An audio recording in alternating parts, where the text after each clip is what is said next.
O, kako je dosadno ovih dana. Ej, Zlatka ludo, probudi se, Bože.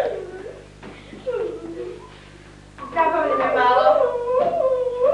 Malo lepše, to malo daj do njih, malo više gore, pa ne vidim da ne vidim čaru. Veži mi, bre, čoću.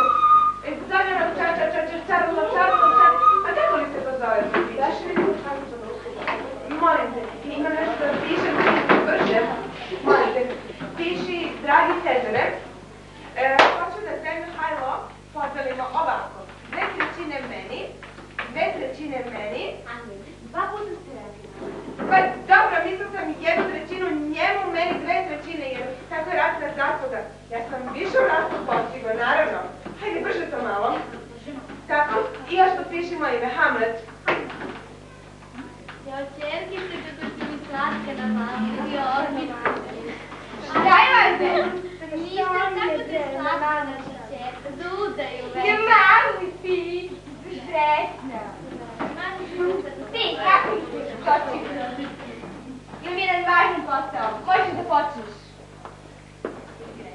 2/3 meni, a 1 tebi, kao što si i zaslužio. Daj da se potpišem. I stavi veliku tačku, ne zaboravi.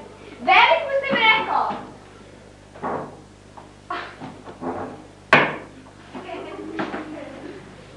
Gde?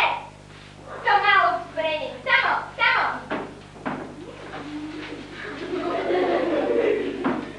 Romeo!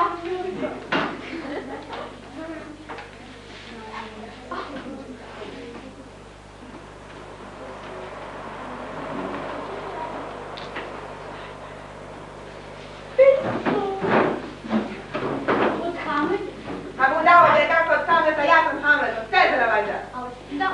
A budalo. Da, on hoće 2/3, meni 1. On ima veće ratne zasluge